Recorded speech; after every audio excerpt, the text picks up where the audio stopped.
evening and welcome to Tucker Carlson Tonight. Houston, Texas is one of the rare, nice, big cities left in this country. A little hot in the summer, but great people, very pretty neighborhoods, and a lot going on. Thanks to the energy sector, biotech, and aerospace, Houston has an enormous and still robust economy. It is hardly some dying mill town in the Northeast or the upper Midwest. Your kids might want to move to Houston someday, maybe after college. It's not Baltimore. But all of a sudden, Houston, Texas is starting to look a little bit more like Baltimore. Crime in Houston has gotten scary. The murder rate there has risen by more than 50% in just the last year. It's bad. Here's a local news report. A deadly start to the year across Houston. Police investigating at least 41 homicides through 24 days. So far this year, Houston has more murders than New York City, Los Angeles, even Chicago. It's one of those things where I'm fearful for my family just to go out of the house. The president of the Houston Police Officers Union frustrated. If it keeps up this pace, we're going to be well over 500 murders this year. I'm fearful just for my family to go outside of the house. As you heard, that was the president of the police union in Houston, so he would know.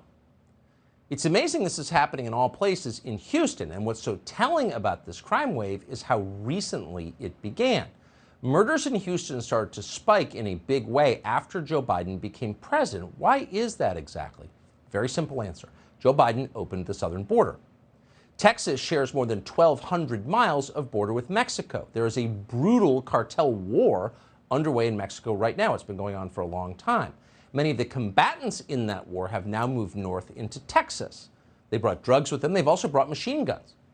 This fall, a felon opened fire on Houston police officers with a fully automatic rifle. Now, you hear a lot about assault weapons, but the truth is authorities don't see fully automatic weapons very often. They are heavily regulated and typically they're owned by collectors. But automatic weapons are very common in war zones, and there is a war in Mexico. So with no border in place, the cartels are bringing their armaments here. Watch this firefight in Houston. Dion, it's Houston Police. Let's do this thing.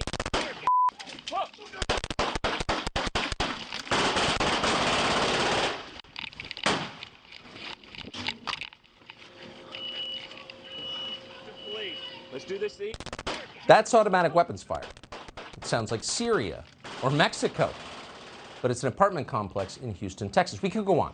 If you know anybody who lives in Houston, call and ask, how's your city changed recently? And they'll tell you.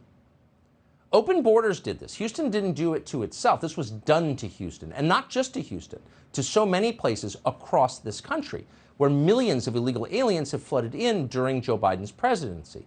On Monday, for example, more than 100 illegal Haitian migrants landed in the Florida Keys in a single boat.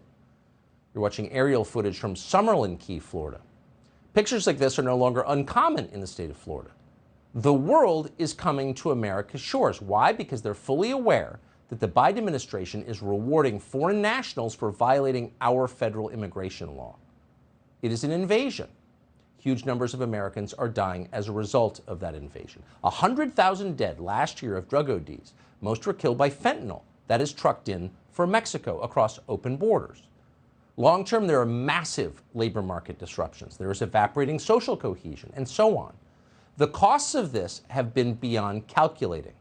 And this is exactly why no sane country opens its borders ever, anywhere. What Joe Biden is doing right now has never been done. And it's about to get much worse. We're not guessing. Currently, a Trump-era regulation called Title 42 allows the Border Patrol to turn illegal migrants back to Mexico on the grounds that there's a pandemic in progress, so we probably shouldn't let millions of people infected with COVID move here without permission. Seems sensible. But according to Democrats, this rule is racist because it might slow the human wave of migration. So for months, they've been demanding that the Biden administration suspend this rule. Watch them whine. I urge President Biden and Secretary Mayorkas to immediately put a stop to these expulsions and to end this Title 42 policy at our southern border. That we cannot continue these hateful and xenophobic Trump policies. In addition, a relic, Title 42, exists. It is a relic of the Trump administration. It was created to be mean-spirited. Title 43, I asked for a suspension of it. I urge the Biden administration and my colleagues to remember the refugees who are waiting at our border, kept out by the cruel and unnecessary Title 42 policy? Look, Title 42 is being used in a way that I think is indiscriminate and that violates the basic essence of our law. But this process that the Biden administration has continued from the Trump administration, in my mind, is inexcusable. So your kid has to wear a mask in school, but illegal aliens get to come here with no restrictions at all, despite the fact they may be infected with COVID, because otherwise you're a racist. That's the case they were making, and so finally, inevitably, the Biden administration has caved. Turns out even trying to maintain basic public health standards is unacceptable if it gets in the way of increasing mass immigration. Title 42 is being nullified. A similar rule, you should know, will still apply to you. American citizens are not exempt. To this day, you as a citizen are not allowed to return to the United States without permission from the CDC. Rochelle Walensky will sign off on that. So coming back to the country you were born in is no longer your birthright, but illegal aliens now face no barriers at all. And of course, they know it. Everyone knows it. It's not their fault. It's our president's fault. According to Axios, quote, U.S. intelligence officials are privately bracing for a massive influx of more than 170,000 migrants at the Mexico border now that Title 42 is ending. So the wave grows. The total transformation of this country accelerates. So we've been very passive in the face of this. People make grumpy noises about it. No one's done anything. How should we respond? Well, the same way we respond to any other invasion, with the U.S. military. That's why countries have militaries, to stop invasions. And this would not be a hard invasion to stop. Our military could seal the border with Mexico in days. That would save American lives, it would restore order, and it would end the invasion. Does that sound crazy? Like a misuse of the U.S. military? Well, keep in mind that Nancy Pelosi called in the U.S. military to protect her from Trump voters at the U.S. Capitol. She treated our soldiers like her personal security detail. And then, of course, at this very moment, we are sending thousands of American troops and billions in American military hardware to Eastern Europe to help the Ukrainians restore their borders. So the obvious question is, why not here? Why not take America's safety, your family's safety, as seriously as Nancy Pelosi takes her own safety? That seems like a fair question. Probably not Russian disinformation, probably an honest question. We spoke to Congresswoman Maria Salazar of Miami last night, and we asked that question of her. She refused to answer. Watch how she refused.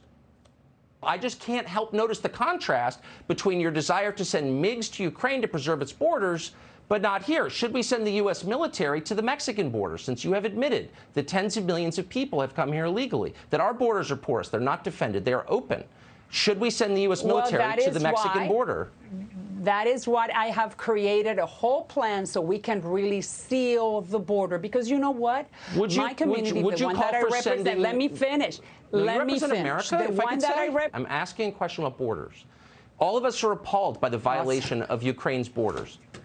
You don't seem as appalled by the violation of our borders by tens of millions of people. So let me ask you for the third time. Sure, I do. That's a misrepresentation. Okay, then would you support the U.S. military securing the United States border tonight, or on the same timetable as sending MiGs to Ukraine?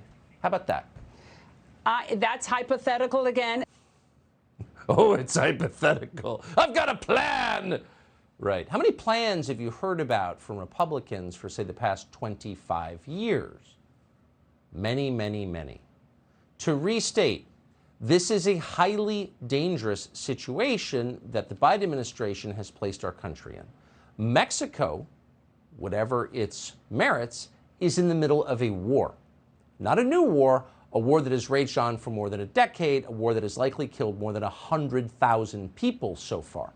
You're seeing footage on your screen right now of trucks burning in the town of Nuevo Laredo. That's just feet from the U.S. border in the state of Texas. What you're looking at is the aftermath of a 3-hour gun battle between cartels and government forces.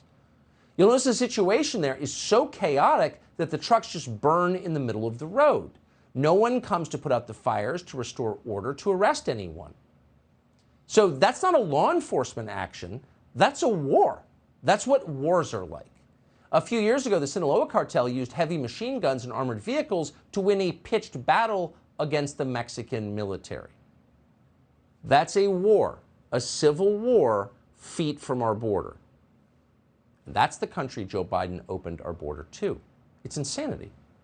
And yet somehow our Congress cannot be bothered to notice this, any of it, even as millions stream across. Murder victims in Houston apparently don't have influential social media accounts, so Kevin McCarthy doesn't know that they exist. And that's a shame, because when he sees it on TikTok, he acts. Here's McCarthy demanding we send military equipment across the world to stop the invasion of another country. Watch. When you think about what President Biden should do, I think there's a bipartisan movement right here. Provide them the MiGs. Provide them the planes where they can create a no-fly zone. Provide them the armament that they need to continue to fight a war that they did not create.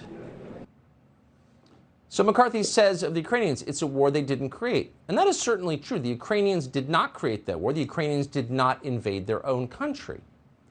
But we didn't either. We didn't invade our own country. Very few Americans wanted to open our border to a narco state in the middle of a drug war. Joe Biden did that to us. And no one cares. So maybe we need our own Zelensky to get the world's attention and stop the invasion of America. Who will that be? Hey, Sean Hannity here. Hey, click here to subscribe to Fox News YouTube page and catch our hottest interviews and most compelling analysis. You will not get it anywhere else.